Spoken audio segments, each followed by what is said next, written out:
What is up, ladies and gentlemen of YouTube? It is your boy Weeman Plays back at you with another Battlefield video. We've took a break from making content as I've been live streaming so much on twitch.tv/official Weeman Plays.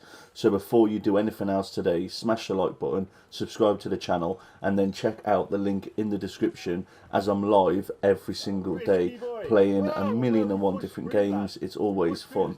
But let's jump into some news now. Call of Duty is in full retreat mode. Apparently they are now not allowing characters and skins and weapons to carry over to Battlefield 7. I quote, "We want this to be a grounded experience." Now, who said they wanted a grounded experience? Oh, it was the Battlefield 6 devs. So it seems like Call of Duty is backtracking at the moment.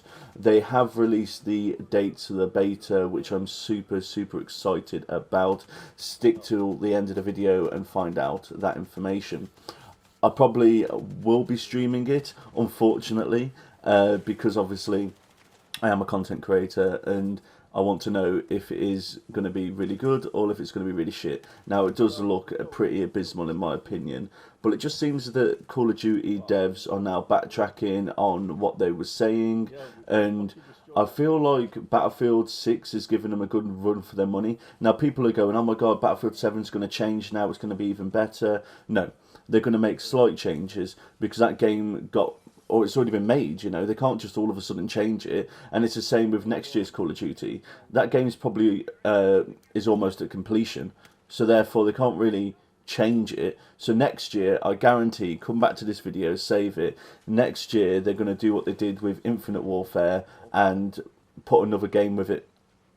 You know, you're going to, oh, Modern Warfare 3 maybe, or Black Ops 2, or Black Ops 1 remastered, World at War remastered. They're going to remaster a game for next year just to pull the players back.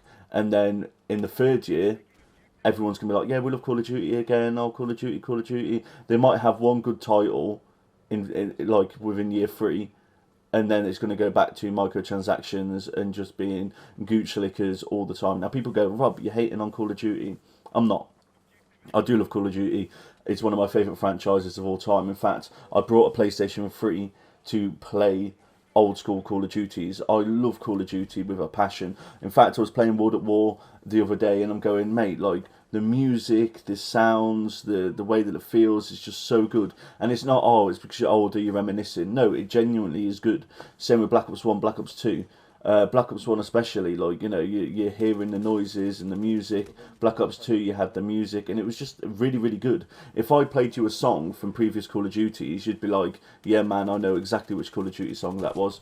But with modern Call of Duty now, there's nothing, you know, and it's very frustrating, you know. It just doesn't feel the same. But with Battlefield, dun dun dun dun dun, you know what I mean? Like, it's you know it's Battlefield, and it really is good. Now, Battlefield figures show there was over 20 million, I repeat, 20 million people playing this beta. How insane is that? Now, people laughed at the devs for Battlefield because they said, you know what, we want to hit 100 million players. Well, considering you had 20 million people play the beta, and how many numerous people that couldn't play the beta but watched it, I reckon, you know, 100 million players within the next, you know, year or two is perfectly applicable. I genuinely think they can make it, because you've got old players coming back, you've got new players coming back, you've got COD players coming over, you've got Fortnite players coming over, because they just want a grounded, you know, experience. You want to load up a game, put C4s on a vehicle and drive it straight into a tank or in a building and explode it. You want to have fun. You don't want to worry about your KD or anything like that. You just want to load up the game with the boys or girls, hop on, we'll have some fun, and then it really is gassed. But with Call of Duty, and no matter what skill level you are, and I don't care what people say, you have to try, mate. You have to log on and be like, okay, wow, I need to lock in now. I need to lock in, just because of how difficult it can be, you know. So we've just got to see what Battlefield 6 holds, you know. I'm really looking forward to it. As I said, the beta was phenomenal. I only had a couple of glitches from a bit of screen tearing. It did kick us out of a couple of lobbies, and then put us back in the queue. But the queue would literally, the way that they did the servers was incredible. But weekend 2, I will say this was shocking. Weekend 1 compared to weekend 2, it's night and day. It really is. Weekend 2, I logged on and I played one game and I was like, this game feels different, you know. The load times were longer, and like people were speculating skill-based matchmaking, they're doing it again, but no, skill-based matchmaking has always been in Battlefield. It just works different to Call of Duty. It's just based on ping, and then you do your skill-based when you're in the actual lobby, and it's only actually to do with the squad that you're in, not the whole game. So it's nice and easy, but it just felt weird. It didn't feel good. It didn't feel right, and I didn't put half as many hours. So weekend 1, I put in over 40 hours. I was playing 10 hours a day. You know, I put 40 hours in. That's a good, you know, that's good going. You know, but weekend 2, I put less than, I reckon, 10 hours. I literally loaded it up and it just felt like shit. And I did get worried, you know, and I still am worried. But luckily, it wasn't just me. Loads of content creators has come out and said, listen, like, weekend 2 did feel a bit booky. We don't know what's happened. We don't know what they've changed. The devs did turn around and say, listen, we was doing server maintenance, server issues, and dealing with other background stuff. So, yeah, it did affect the game. But it just, as I said, it just felt totally different. And I am worried about... So this beta was catered to Call of Duty, and I don't care what you lot say, it was. Yeah, if you're a Call of Duty fan and then you've come onto Battlefield and you've played the beta, you think, yeah, do you know what, it feels alright. The maps aren't too bad, they're not too big, they're not too small. These maps are tiny compared to Battlefield. Now, not Battlefield 2 or Battlefield Battlefield 3. Yeah, Battlefield 3 had small maps like this. So yes, I do see the comparison before you come at me in the comment section below.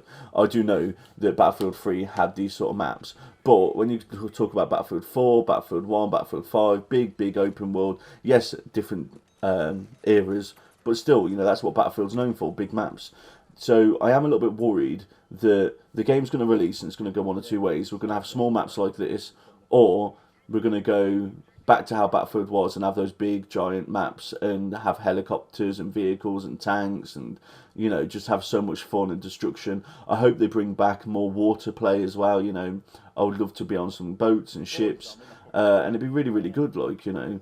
But I am a little bit worried with how they're going to be working it out, you know, because I know they want to cater and get a new audience, because it is money at the end of the day, you know. But equally, Battlefield's known for big maps. Like this map here, for Battlefield, it's not that big. Like, all the points are really close together, and it's not like... And all the fight is concentrated, which is good, don't get me wrong. But equally, I like big, vast maps where, you know, it's a little bit more of a slower type gameplay, and, you know, I do enjoy that sort of stuff, you know. And, like, you do these bottlenecks, so you'd have this massive map, but then it would be bottlenecked, you know, at certain points throughout the game, but those points would change. It was incredible, you know, and I really did enjoy that sort of aspect of Battlefield, you know, and I'm just got, don't get me wrong, there is a lot of high expectations to this game now, so they best pull it off, and as I said, for the price of it, it best be good, and I am worried about the state of Call of Duty, but do you know what? With whatever happens, you know, hopefully Battlefield can bring a better version of Call of Duty out, because despite what people say, yeah, and I know they're different genres, but they are still first-person shooters, you know. They do it a little bit, they do it a lot different actually, but they do help each other out, you know, and it's always exciting when Battlefield and Call of Duty gets released in the same year. It does stir up some good tension, you know, and it does help. As I said, on Battlefield, why are you going to... you know, the Fortnite and the Call of Duty Warzone, and like, why are you doing that, you know? Now, don't get me wrong, I know businesses have looked at it going, wow, we make a lot of money through this, you know, but does Battlefield really need that? No, not particularly. I know you had Firestorm, I believe, a couple of years ago. That didn't work out really. Like, I just hope they don't focus too much on the the Warzone aspect or Firestorm aspect of the game, and then leave normal multiplayer and campaign to die basically. I want campaign updates, i.e. fixing bugs, because it's annoying when you get a game and it's just buggy as anything. I don't want them to sacrifice multiplayer, because multiplayer is the core of Battlefield, just because of Firestorm taking over and being really, really good. It is quite frustrating. So we've got to wait and see what happens. But without further ado, thank you so much for listening to me ramble about what's going on in the gaming world. As I said, I'm super excited to play this game, stream it for your faces. As I said, I stream every single day on Official Wingman Plays on Twitch. Go follow me there. The link is in the bio. I stream every day. We always have a load of fun. You'll even see a face cam. So if you want to see what I look like, follow me on my Twitch channel. And as always, follow me on my X account and my TikTok account, because I upload there daily as well. And we do try and push out amazing content for your faces. Thank you so much for listening. And this is your boy Wingman Plays.